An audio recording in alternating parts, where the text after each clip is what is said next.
Welcome to the Millionaire Mindcast, where we broadcast weekly interviews with millionaire minds from across the globe to empower you on your journey of unlocking a rich and fulfilling life.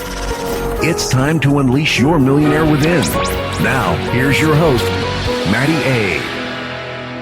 What's going on, guys? Welcome back to another Wealth Building Wednesday. We haven't done that in a while. We had to get back to some kind of normalcy on this show. If you guys are new to the podcast, you're checking out Millionaire Mindcast for your first time, welcome.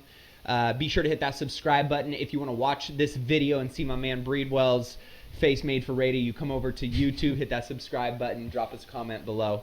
All of the things that we talk about in our episodes are always included, links, resources, information in the show notes at millionairemindcast.com, or you can find those on YouTube in the show description. But we got some good updates for you, first and foremost. Tons. How you doing?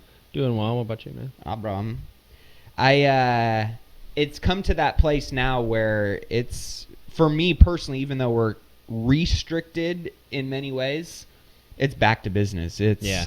We now know what we're dealing with. I was talking with somebody the other day and it was like, I've watched, I don't know, this is your world more than mine. I try and distance myself from the news a lot of times just because I find that it gets me riled up and fear goes here, or what if this happens? And ultimately a lot of that shit as it plays out never truly impacts the outcomes and results that I have control of creating in my life and my business. So I'm very arm's length. I Heisman that shit. Yep. You know, and over the last 45 days, it feels like I've been glued to the news and glued to every headline, and because I want to be informed, right? Like, massive shit happened. A lot of things are changing right now, which is requiring us to adapt and pivot and do all these things, and I want to make sure that I'm giving myself the best chance to do that responsibly. Yeah. But now that I know what we're dealing with, it has been, all right, I need to restrict some of my consumption of the news,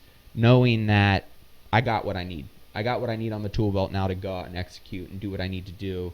And then, of course, for people like you in your world, your industry, you got to stay plugged in every single day. So I'm getting a lot of my news from you right now, of course, and then, you know, my normal outlets. But I've noticed that my stress levels and my presence and my ability to just cool, calm, and collected navigate. You know, you hear somebody say this, okay, cool, right? Like, I'm not getting these spikes and these drops like I was 45 days ago. So I'm feeling good. I'm feeling good. Yeah. I remember we had a episode a couple months back where we were talking about not making investment decisions, specifically on that episode on headline news. And you definitely shouldn't make your day-to-day decisions or business decisions or lifestyle decisions based on headline news because it's so volatile. You know, one day, I love watching CNBC in the morning because I can always tell what day it's going to be by when I turn it on what color I see the most. So if it's a bad day, all the headlines, all the boxes are in red. And if it's a good day, everything is in green. And it's the noises they use. Leading into the segment. Exactly. Breaking news. So, and literally, depending on what day you tune in, it's going to be that you're going to get that information for that day. So I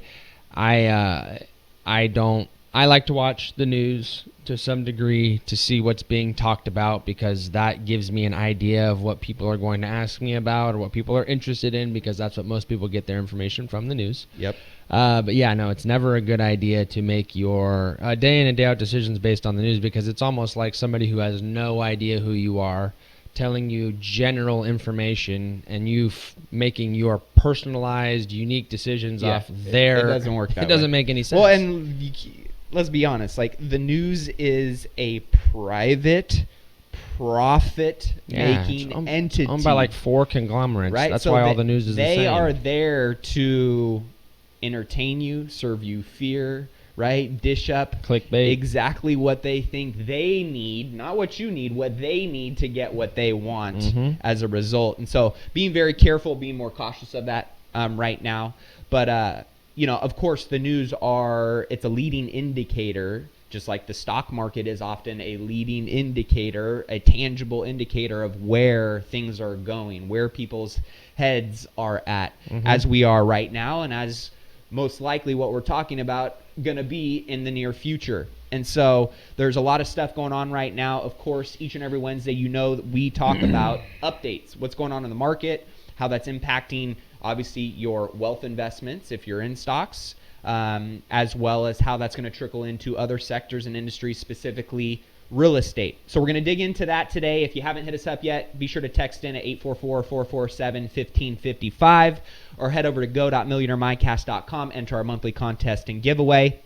And if you want more information on our upcoming wealth camps, text the word wealth camp to 844-447-1555. Breedwell, what do we got? You know what? Start me out with some good news this week. I know we're going to cover, obviously, a lot of the updates that have been going on with coronavirus and unemployment and stimulus but what's been good this week? Well, Give me the good stuff. I've had a good amount of people from the podcast and YouTube reach out on Instagram.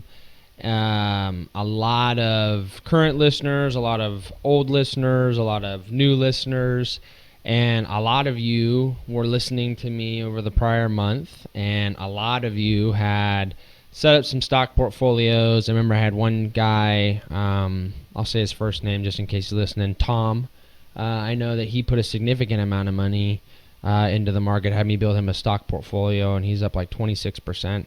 He took kind of a leap of faith at a good time. So that's some good news for everybody that was brave and put your money into the equities when they were on sale, that you've appreciated from that. So congratulations. I've done that myself as well. Do you want me to mention some of the other stuff we talked about, like the greenhouse? Yeah, okay. I mean, in general, a lot. I feel like, I don't want to say we're turning a corner, but it kind of feels like we're turning a corner. I think we're making a progress. We're definitely not out of the thick of it yet. I think that's a safe thing to say. But I think, whereas for the past couple weeks, we've had more bad news than good. I think we still have our fair amount of bad news, but I do think we're starting to get more and more and more good news. Yep. Some of the stuff that I was talking about this morning with Matt was the greenhouse gas emissions going down, and people starting to appreciate the effects of that. I know everybody has seen the thing on social media, the dolphins back in Venice. That's pretty and cute, so that's all everything. But stuff like that is impactful to people, and it's definitely the feel good. Yeah, knowing that we're doing good things. Well, there's positive things that are coming out of the actions that we're taking, right? And tangible positive things, because 100%. a lot of people talk about wanting to make the world a cleaner, greener place, but we don't really see that. So now that we're forced, and almost in a way, to have that result, people are appreciating that, and I think that's going to, just like this whole virus is going to impact businesses and the way we do things moving forward, I think that that also is going to be a positive impact. I think the other thing that's really nice is, like, over in Europe, Spain and Italy, their curve is not only flattening, it's starting to downward trend. Yep. So they're starting to get a better result. Gas prices are nice and low because of oil, so those who are going out and about, and if your state parks are open and you're staying safe outside and enjoying time with your family, it's not very expensive to do so, to travel. I booked all my flights basically for the whole year. Yeah, they're so cheap right now. Ridiculously cheap. Yeah, so and you guys will be are helping out your airlines, because airlines need money. Yeah, right. In air quotes. Yeah, in air quotes. Trust me, they don't need any money, but they would love your money because their booking rates are very low right now, and they're not used to that. And they have shareholders, and their shareholders would love for you to book some flights. But yeah, it's a good time to focus on the positives. It's also a very good time to make sure that you keep the negatives on your mind, but as I always say, and sometimes become the punching bag of the conversation for that, is, keep your emotions checked and on the sidelines. Really follow the data. Make sure that when you're making decisions that you do so without heartstrings attached, especially when it has to do with business and finances specifically. You generally tend to muddle things together that you don't necessarily want to. It's oil and water, emotion, and business and money, in my opinion. So, speaking about oil prices and what happened over the last week, I filled my gas tank up fair for values less than $40, and I went, woo! Yeah, and I like this. My car's premium, and we have, I don't know what state you guys are in, California. I'm going to talk to my Californian right now. AM/PM ARCO. So there's an That's AMP. Well, it's just the cheapest. It's good cheap gas. So we had at the end of my street. There's one, and premium is like $2.39, and I'm like, and regular is like $2.14. So I was like, babe, if this hits my wife, excuse me, babe, if this hits below $1, or there's a 1 there, we got to take a picture, because I don't think I've seen $1 on gas in California before I was driving. Yeah, I was gonna say more than license 15 years. So crazy times, man. Crazy times. I saw some cool stuff. I've loved the ingenuity and the innovation that I've seen come from all of this. I've seen a lot of wine tasting on Instagram. Marie and I opted into a wine club.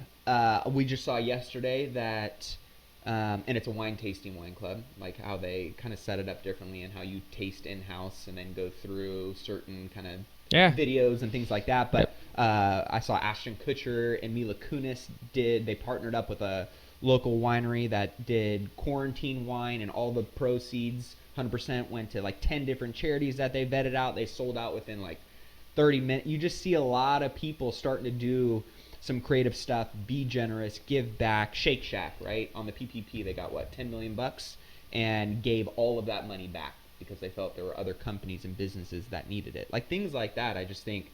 I am almost 100% positive they were going to keep that money until it got out on social media. I'm just going to throw that out there. They didn't take the time with their lawyers to pay them to apply. PR-wise, though, right? That they're people we're talking about right now, right? Y'all want a good lesson on saving face? There it is. Right there. But again, just some cool stuff. Hey, if you're a sports fan, Jordan's Last Dance came out on ESPN Plus. If you want to get fired up on being a competitor, tapping into that Mamba mentality, right, and where Kobe probably was inspired in the first place, you're going to find it with Jordan. So I'm excited to watch that. Me too. A lot of exciting things are going on, but let's talk about, in general, everybody wants to know, and I've been talking about this, you and I have somewhat agreed and disagreed on these things of how important it is to have a backstop, at least in regards to a timeline of the economies starting to reopen. We've seen, right, certain states starting to work together, East Coast, West Coast,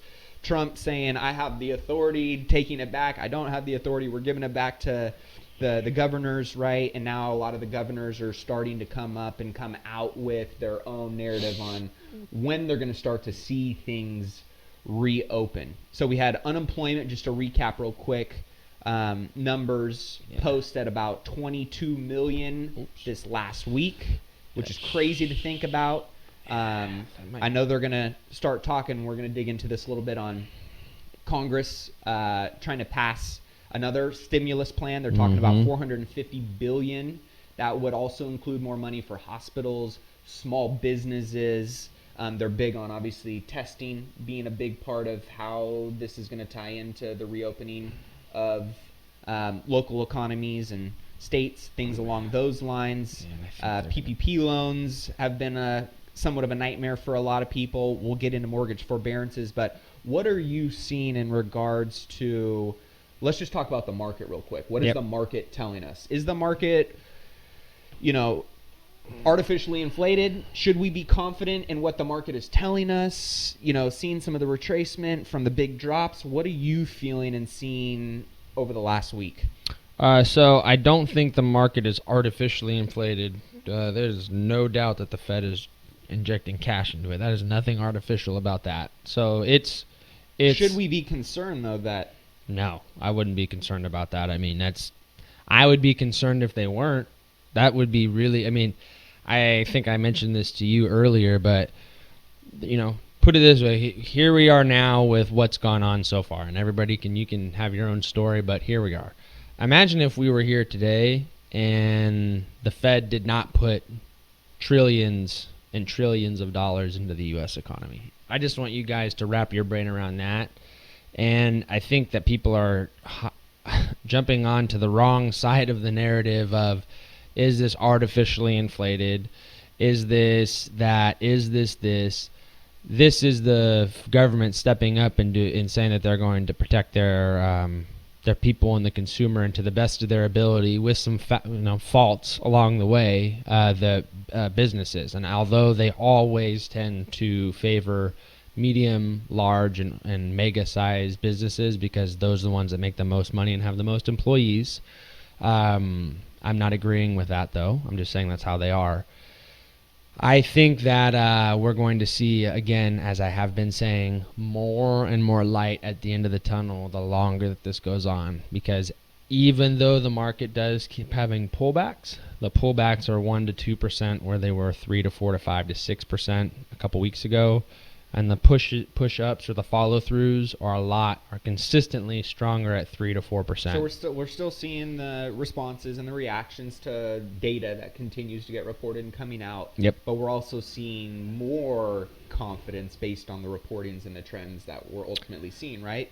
I think what's going to happen with this, as we record this on Monday, I think that stimulus package is going to try to get pushed through by Wednesday of this week, because unemployment rates come out on Thursday. They are going to be higher. I think they're going to be around 31 million total unemployment. And what's going to be crazy is, and if this keeps trending and happening, the market should end higher that day, and fairly higher, a couple percent higher. Is that artificial? No. That is actual. I would argue, if you want to use a better term, it's propping of the market. And is that a bad thing? No. Is that a good thing? No. It just is what it is. So understanding what's going on allows you to make actionable and proactive choices. So like be careful on headline news. Don't listen to headline news help you define what your day is going. I mean, I just read an article yesterday from Golf Digest that said all the golf courses in California are shut down. I golfed last week, and literally I rode my bike past the golf course, and there was probably 150 people golfing yesterday on the local golf course next to my house. Facts. So that's just not. You have to be so careful, guys. I mean, you can read one article from one news source today, and another article from another news source at the exact same time, giving you the exact same opposite information, because at the end of the day, it's all opinion. Yep. Just like what I'm giving you is my opinion. I reserve the right to be wrong because it's my opinion. The difference is probably on how I come up with my opinion and you guys come up with your opinion is I read just data and not news, just data. It's what is moving in the market. I have phone calls with our analysts. I have phone calls with our traders. I talk to people that are making big moves. That is generally where the decisions that drive the forces that be around us are made. And right now, they're all bullish on where we're going. And I would argue that you're going to start seeing the citizens of states force their states to open up, just like they forced their states to close. Mm-hmm. And it's anybody's guess on how that's going to look. But I think me and you both agreed what I was saying on earlier, where California or New York, and really California, because we all know New York is not going to take the ball. When California opens, any other state that is on the edge of their seat is going to fall right off. The spotlight's on us, right? We're us in New York. Two biggest. And if New York is already got too many eyes on it, it's not going to be the first to open. It's just not. It would be too good for Trump if they did that too. So they're just not going to open. They're not going to be the first one to do it. If they are, I would love to be wrong, but I just don't believe they are.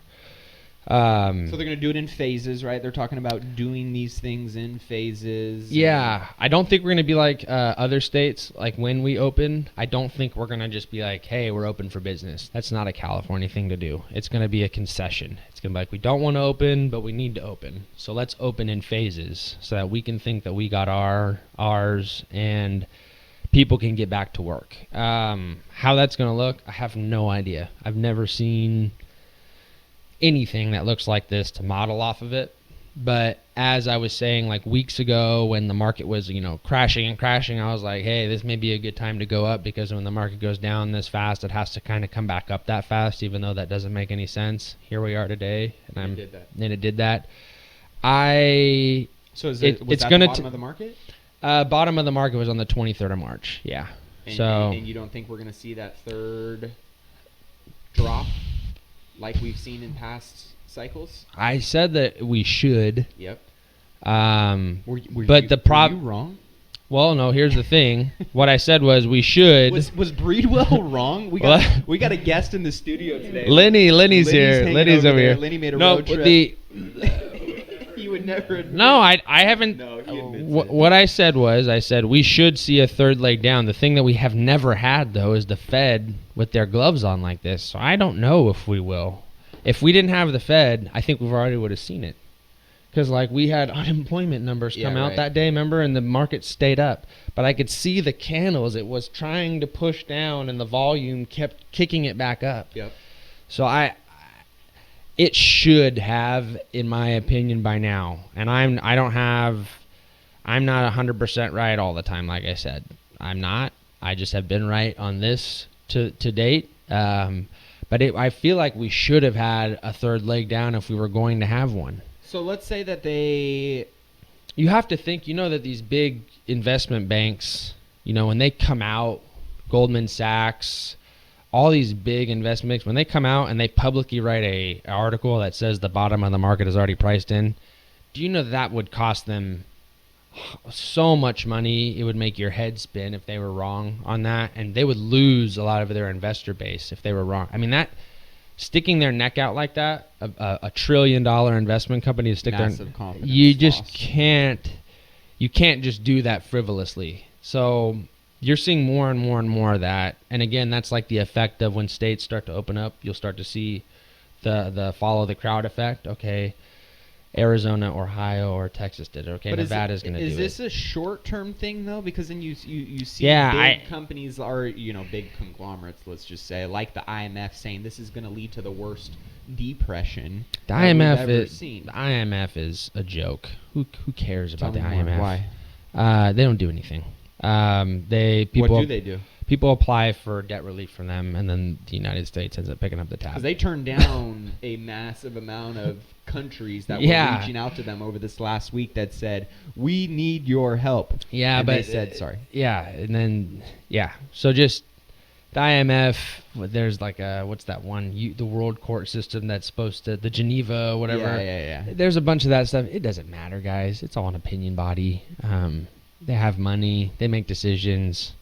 Great. Okay, so then let's talk about, as we do start to reopen phases of economies in certain states, right, and kind of get back up and running, what can we expect to see in the market if someone's thinking about, with some dry powder on the sidelines right now, getting in and investing? Is now a good time? What should they be looking for, and what data should they be following to kind of tip the hat or just at least follow the trail of breadcrumbs? Well, yeah, and as always, any type of advice I give here is just an opinion and not investment advice. I would tell you that the places that have the most room to move up are your travel centric and focused. I know myself. So like airlines. Airlines, cruise lines. Yes, airlines, cruise lines, hotels, booking holdings. Is it Travelocity? Yeah, Travelocity. All that stuff. People, that's. I think the first thing people are going to do is go get something to eat at their favorite restaurant or something. But I think second to that, where are you going? First meal. I'm gonna go see. We were talking about this the other day. You already know I'm gonna see Mama Ruth. Mama Ruth. Chris got that $20 million. Yeah. I know, and I literally a tear dropped out of gosh. my eye, and I was like, "Thank you." You can do it. But then I also think the second thing people are going to do, just like, what did you just tell me? I just booked all my flights for the whole year. Yeah. Exactly. I want to get the hell out of town. Exactly. I want to travel. I want to go see friends and have experiences. Yeah. I think people that are worried about like the real worry warts are going to stay inside. But I do think the mass majority of people are going to go out. And I do think that those people that are again, if they follow the crowd to this point to stay inside, when they see the crowd go outside, guess what they're going to do? They're going to go outside too. So I am a very I don't know where It's coming from that people are saying that, oh yeah, people are going to stay inside for months and months and months. Some article I think that you sent me was like, what do you think about this? Like social distancing for 2 years? Nah, it's not going to happen. It's not going to happen. I think we're going to have a rough quarter two because we have, remember, a leading indicator of the stock market. Mm-hmm. We're going to have earnings from months past come out. That's how it works. It takes them a little bit to get the data come in. We're going to have February, March, April, May, June, and it's going to be awful. But the second that we get back and we start spending money and injecting that back into the market as the consumer, when behind these companies, those companies are going to be able to hire again. I know Lowe's announced they're hiring. They're getting ready for the summer. I know Home Depot announced that they're hiring. They're getting ready for the summer. I know Sherwin-Williams said they're hiring. They're getting ready for the summer. I'm very confident in the Google, Facebook, everybody's hiring. Said they're hiring. Yep. So those are good signs, right? And again, I think you and Austin were talking about this a little bit ago. Man, there's going to be so many small businesses that are crushed. And there's going to be that trickle effect. Yep. And I agree with that, and I do believe that. And I'm a little bit more. I'm usually a bull. I'm a little bit more bearish than he is for some various reasons that I think are going to make an impact in the housing sector. I think that too, just so you know. Due to unemployment and the fact that, let's be honest, right? Every business is not going to be up and running again and hiring back their employees right away. And isn't a lot of those restaurants, right, are going to be actually social distancing, and half of their tables are going to go away. Half of their tables are going to go away. Right? That's just one example. So I do think there's going to be a lot of variables in this overall recovery conversation that we just haven't really thought about. How does these 5 things happening together, which we've never seen before, actually create this result, and what does it look like, and how big is it, right? So those are things, but I agree with a lot of the data that Ryan is talking about. And, when we think about how this is going to really trickle into the real estate sector, what we do know is people are still buying houses right now. I just bought a cabin. I just closed on a cabin. Yep. So people are we're still seeing actually some houses get multiple offers, which is crazy. But at the end of the day, we are also, with the data, depending on where you're at in the country, we've already seen a demand slash. So 20% based on what, let's see here, we had, I think it was, Redfin reported a 20% drop in housing demand, which is ultimately the absorption rate of people buying, right? So you're still seeing some activity, but because of increased lending standards and credit scores and reserves on hand and DTI and all the normal stuff that banks have kind of tightened the belt on, of course you're going to see that natural drop. We already expected that, right? And we kind of saw the price curve penetration change for the past 5 years. Making sure my arm is just okay. Yeah, the cheaper houses, the volume of them has been trending less to that, meaning people are moving into more and more and more expensive houses. We're flip-flopping that now. People are selling their expensive houses and getting into smaller houses. Yep. And the reason they're doing that is they're saying, hey, this may be our time. We're going to go ahead and take that the appreciated value off the table. We had $600,000 of equity value. Now we have 450. Let's take our 450 grand, go buy that dream home that we wanted to do. Let's downsize and get out of here. So I mean, 3 2s. Well, there's going to be fire. So here's an interesting conversation that I was having with a guy that's way freaking smarter than me the other day, and he's a big data guy, and he was talking about this idea of migration, and he thinks migration is going to be a big part of why the housing market actually stays strong through all of this. And this was the first time I've heard somebody legitimately go in the bull of coronavirus, the bull side of it. But he was aggressive, and he was talking about how just in general, right, we've already seen over the last couple weeks, just like China did, divorce filings increase. I forget what the actual stat was, but it increased. So guess what? Those 2 people are now going to go need to find what? Housing, right? You're going to see a lot of different variables in this play out that actually, in his opinion, are going to drive housing. People that were sharing, 2-bedroom, 1-bath inside the city may want to migrate out to the suburbs I don't know, right? These are all speculation, but at the end of the day, it's going to be really interesting to see how this all plays out. One thing that I am paying attention to, of course, as always, is, of course, the housing starts. Right? Building permits were building fire permits are a more forward-looking indicator, and those have slowed. Of course, that makes sense as to They why. did come out, though, above expected levels last week by 100 and I think 15,000 more than expected. So based on what the census data is showing, they're 7% below the February pace. The drop was led by single-family authorizations, right? Yes. Of course, I think they expected a larger drop, though, than happened, which is that's a one. Right. I'm just finding the silver lining. Here's what was interesting. Authorizations, building permits on multi-unit buildings rose by 5%. Oh, yeah. And I think, remember when you were at that conference, was it the beginning of this year? The Go Abundance Conference? Yeah. And that one guy, I forget his name, big multifamily guy, gray hair, he was speaking on stage. Okay. And he said, and I told you, I was like, I loved that guy, what he said. And he was like, I believe over the next 10 years, apartment, home, condo, luxury, experience style, like set it and forget it, rotisserie chicken style apartment buildings, or any apartment buildings period, are going to be the most best area to be for your cash flow, your appreciation, and everything for the future. And that's funny that this, I mean, it's not funny, let me take that back. That's coincidental that this happened right so soon after he said that. Yep. And then we have this data coming out because that's exactly where it would lead that to be. 100%. Now, of course, you guys got to pay attention to, and this is the one catalyst that I think could be a straw or a larger domino that knocks a lot of others in the real estate housing sector, which is the fact that right now we're seeing forbearances continue to increase every single week. Yeah. So just from last week, we reported, I think it was 4% of all mortgages originated inside the U.S. were in forbearance, essentially, right?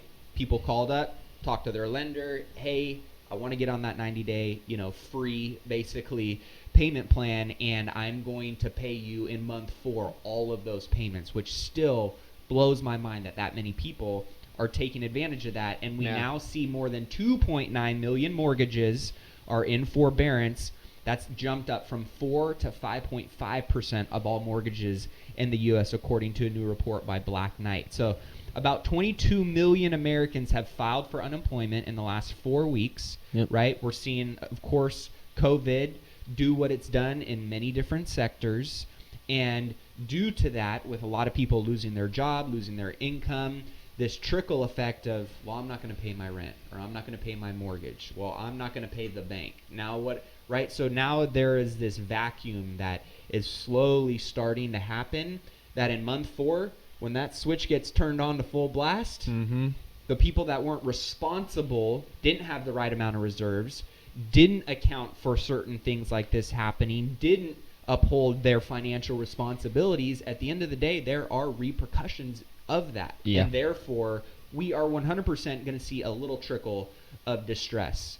Every day that we start to see this number creep up and creep up and creep up week by week, especially if we don't have the economies that have plans that are reopening and people getting, that's where I think it gets a little bit slippery and slipperier and slipperier without that real backstop in place. So just like we're trying to flatten the curve on coronavirus, we need to be paying attention to the flattening of the curve on forbearances pulled, because that is a main indicator as to how hard real estate is going to get hit over the next, really, I would just say, pay attention for the rest of Q2 and really Q3. And I think Q4 is going to be a very good indicator, watching notice of defaults as those go up or maybe down or flatten, whatever it may be. But people not paying their mortgages and banks recording the notice of default. Hey, you're in default. You owe us money, right? When month 4 rolls around, I would expect notice of defaults to jump up. How high? I don't know. I'm excited and very curious to see what that's going to look like, because that's going to tell me probably what the next month's going to look like. As we've seen week by week numbers do what they're doing, we can kind of correlate once the 90-day mark hits, right, and month 4 rolls around, what's going to happen after that as well, based on how the forbearances have played out over the last 30 days as well. So that's something to be very aware of, you guys, because paying attention to this on a macro level is great. It'll tell us about, of course, what we think the housing economy is going to do in the long term from a macro perspective. But pay attention to this stuff in your city or in your county or in your region, because that's going to give you a really clue as to how hard you guys might get hit, or how much opportunity is going to be out there, or how insulated your market's going to be. These are things that just give you clues as to where things could be going, to give you one step or one little piece of information that gives you the edge to have a little bit more confidence as to how aggressive or how conservative you should be with the actions you're taking as a real estate investor. Yeah. And those are a lot of the things that we're talking about with clients and people that are coming into the wealth camp, and people that are asking us and reaching out. So if you guys have questions, whether it's to me or to Ryan, be sure to reach out to us. You can text in at 844-447-1555 or shoot us an email. But what are your thoughts on... Well, the thing I'm telling everybody, because you have to realize, guys, that we're not going to have as wide of a window of opportunity, and I think Matt would agree on this, as there was after 2008 for the real estate, because the timing is so short. Yep. And so... well, they're working so hard to put that backstop on it, right? Exactly. So it doesn't become this slippery slope that we're talking about right now. I believe Matt, and I'll let Matt... I'm not going to steal his thunder. I'll lead him into this. A lot of people are reaching out to me asking for me about auditing deals, checking on, hey, can you take a peek at this? What do you think about this? Hey, can you check this pro forma out? If you guys are doing any sort of that, Matt has classes that he will go over your deals with you. You can jump on a phone call with him. He can audit and walk through deals with you. You have to pay to play, of course, but you guys will not only learn how to master those deals, but learn how to navigate them and probably not leave as much money on the table as you are.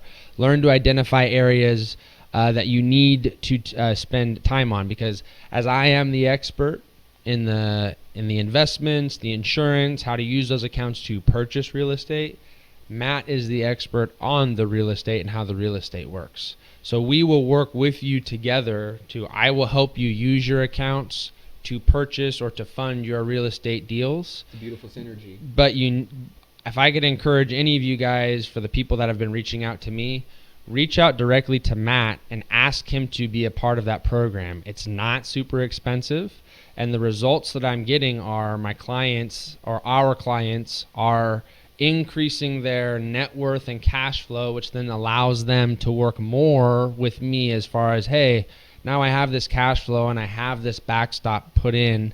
Where can I put some of this money? So now your money's working for you on both sides of the table, and that's the sympathy that we go for. Which most people don't have that, right? No, it's one or the other. Which was me, right? Yeah. Before I met you, I was like, wait, stocks and equities and what? Well, and as we sit... crazy, right? And as I understood the value in, one, diversification, and two, leveraging my cash flow to go create more wealth by investing it with somebody like Ryan, it was one of the best decisions I ever made, and has not only showed up from me sharpening the axe mentally and how I run my business and how I run my finances and how I build my wealth, it's also showed up physically on my P&L and on my balance sheet. So those are things that are really, really important. And look, guys, the recession is coming, right? And with it, wealth building opportunities that have truly, and it sounds cliche when you say this, right? But wealth building opportunities that have the ability to not only change the course of your lifetime, but change the course of your family tree. Mm-hmm. And that's what kind of gets me excited about and why we're passionate about doing Wealth Building Wednesday right now. If you're watching this on YouTube, right, or if you're listening to us right now, why do we do this every week? Well, we could bullshit with each other all the time. It's the impact that we see it having we do that. Impact that we haven't seen in your life, in your family's life, in your businesses, hearing how, this was amazing because it impacted my kids in da-da-da way, or my wife and I are now doing this differently and we got to go take this vacation because of this, or I'm not working 90 to 100 hours a week, stressing out, wondering when I'm going to retire because I have a plan. And that's the goal that you should be thinking more about, is what is the end game? When do you want to accomplish it by? An end game meaning financial freedom, right? When do you want to accomplish it by? And then from there, having the right board of counsel around you, whether it's us two or anybody else in your world that you trust, right?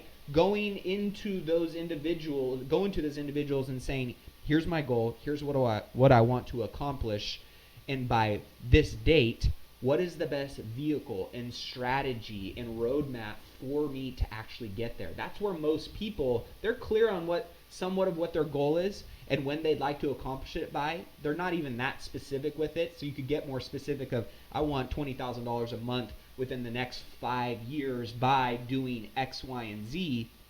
They don't have that clarity in the plan. Mm-mm. Therefore, because if you think about it, most entrepreneurs, we're fly by the seat of our pants kind of people. When you give us a plan and you give us guardrails to work within, we go to work, we execute, we roll up our sleeves, we get shit done, right? And that's where I see a lot of people missing. So if it comes to real estate and you guys want to know more about coaching or working or consulting with me one-on-one in your wealth plan, you can text the word mentor to 844-447-1555. Or if you're a new real estate investor and you're like, hey, I know there's going to be life-changing opportunities. I don't want to be sitting on the sidelines like I was in 2008. Because let's be honest, guys, I was praying. I was like, I didn't think it was going to be coronavirus. I didn't think it was going to be this fast. But I was like, we're in extra innings. And I pray for another 2008 or 2008-like opportunity to come back around in real estate, because it's going to change my entire life more than it already has thus far. So if you're somebody who's thinking that as well, and you want that for yourself or for your family, but maybe you don't know where to get started, or you're new, you don't have experience, you don't have money, that's okay. You don't need any of those things to get started. I got started in 2010 when I was broke, living at home with my dad still, and I had $800 in my savings account. Pops is a gangster. Pops is a gangster. But with that being said, if you want to get in and you don't know where to start, I actually did a free recording and training for you guys that do want more of that, hey, what's the roadmap? How do I get started here in real estate?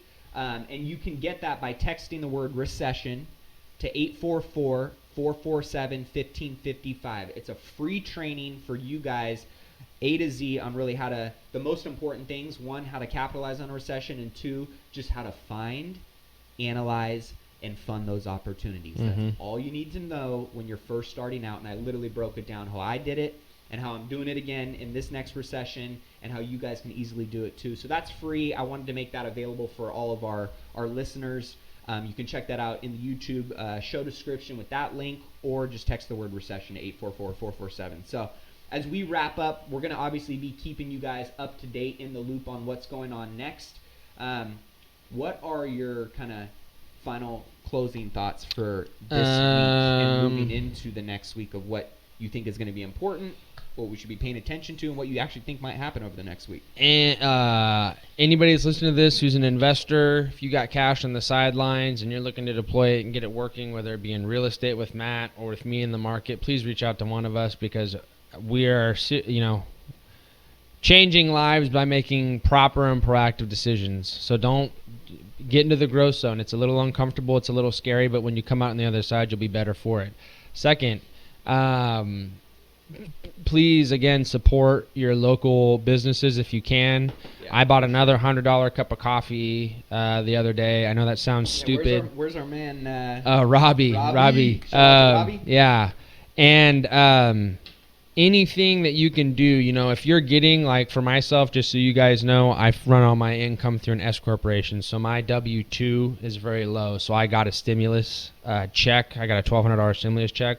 I just donated it to a local food bank, because those are the places that are going to be giving food to people in my community that need it. Yeah, big time. Food is a big thing. Yeah, big so thing for a lot of people. My closing thought, and I haven't touched on this, but please don't be applying for mortgage forbearance if you don't need it. Please don't apply for small business loans if you don't need it. Please don't apply for payroll protection if you don't need it. There's enough people gaming the system before this happened, and we already have a lot of weight on it because of that. There's no more need to drain the system more when there's a ton of people who do need the money. So that's my closing thought. Please, if you're out there and you have the wherewithal, I know that there was a CPA that was running a thing like teaching people how to apply for loans when they don't need it. That's ridiculous. That is just going to hurt the mass, and that's not helpful to people. So please don't do that. Things that you can do is if you really want to apply for those loans, and if you get that loan money, maybe take a second look in the mirror and look around your neighborhood and your community and see who needs that. You have tons of people that are living on $450 a week that cannot pay their bills. So please don't apply for loans and government stimulus if you don't need it because you can get it. That's just not the right thing to do. I hear you. All right, I'm gonna go Michelin Man. I'm gonna go soft on him. I'm gonna finish soft and gentle and woo woo. And I'm gonna share a little. I like this a lot, and it was a poem that was sent to me by one of my friends, someone who is very woo woo. So you're gonna get the killer and you're gonna get the soft side of Matty today as well. One of those is, I think, just a lot of people, right? When you strip down everything that's going on and get to the root of all of this, there's a lot of ahas and transformations and experiences, obviously physically in our world that we're all experiencing, but I see a lot of transformation happening internally in a lot of people, and I love it. And I think it's amazing to see people connecting the dots on things in their life, on their mindset, on their finances, on their relationships, on their health, in ways that they haven't given themselves permission to do that. And ultimately, they're starting to see some new births and things and opportunities and innovations happen in themselves and in their businesses and in those areas that I'm talking about because of it. And so here was a little poem that my buddy sent me, and it says, "And the people stayed home, and they read books, and they listened, and they rested, and they exercised, and they made art, and they played games, and they learned new ways of being, and they were still. And they listened more deeply than ever before. Some meditated, some prayed, some danced, some met their shadows. And the people began to think differently. And the people were healed. And in the absence of people living in ignorant, dangerous, mindless, heartless ways, the earth began to heal as well. And when the danger passed and the people joined together again, they grieved their losses, and they made new choices, and they dreamed new images, and they created new ways to live and heal the earth fully, as they had been healed themselves." And I think that's in the most optimistic scenario and case, and yet I will always lean and lay in the side of optimism, right? And I think there's a lot of work that is being done right now. There's been what we call in the woo-woo world creating space. And right now, whether it's God, universe, whatever you believe in, whatever your higher power is, has created space for you to do work in areas of your life, in areas of your business, that you have not given yourself permission to or have been scared to, and you just keep sweeping that shit under the rug. So do the work right now. Now is the time to set yourself up. We've been talking about, right? Hashtag separation season. Mm-hmm. Now is the time to put in the work on those areas of your life, not just to become rich and wealthy and financially stable and capable, but to live like a millionaire in all of those areas of your life. You're going to feel so much more rich because of it. And we are grateful to have you listening and tuning in each and every week to the Millionaire Mindcast. So with that being said, we will see you guys next week. Keep investing in yourself and your wealth on your march to $1 million and beyond. Cheers, my friends. See you guys next week.